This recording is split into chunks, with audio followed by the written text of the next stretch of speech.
hands up in the air. The basket bracelets. Look at our bracelets. A quick Google search for Volunteer Work Kenya comes up with nearly 6 million results, most of which are expensive prepackaged tourist traps.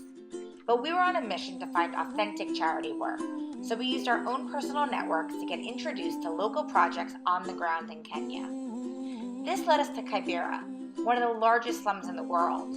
In fact, 60% of Nairobi's population is settled here on only 6% of the city's land. In Kibera, they live in houses constructed of mud, cardboard, and tin, often sheltering 8 people in a room no bigger than a 10 by 10, with many sleeping on the floor. There are no proper toilet facilities, and you'll find feces lining the streets. Only 20% have electricity, and there's no clean running water. Nearly 100,000 orphans are roaming the rubbish-filled streets, and 1 in 5 kids that live here will not live to see their 5th birthday. Children are robbed of education, as most of Kibera's slum residents live in extreme poverty, earning less than $1 per day, and school is simply not their priority. However, the energy of Kibera was contagious. The colorful streets were lined with vibrancy and energy. You could hear music playing and find kids dancing in the streets.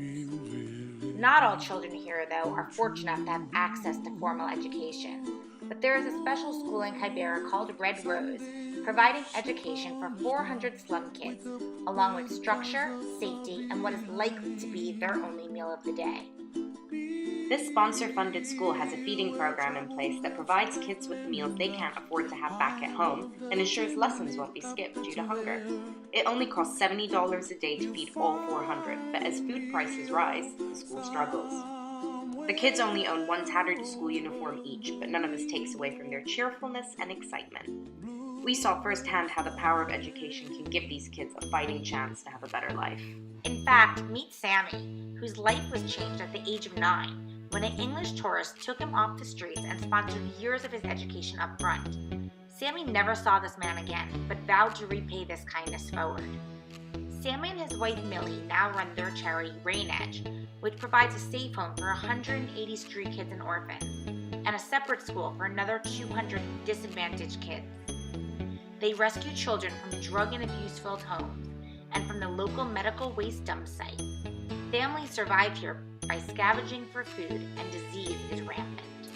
Clearly, no place for a young child. They rely on contributions from donors. However, in order to be more self-sustaining, Sammy has launched 2 on-site businesses, a bakery and a bottled water plant, in which profits help with their running costs.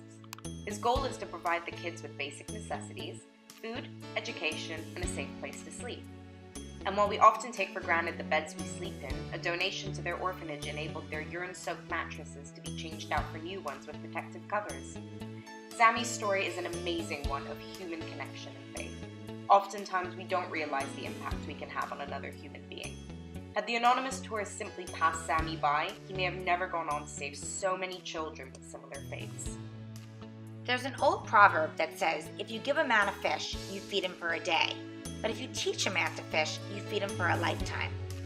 By providing funds for education, we are providing the building blocks that these children need to thrive and fulfill their dreams of becoming something great. Any contribution, big or small, can make a difference to impact a child's life and give them the chance that we all deserve.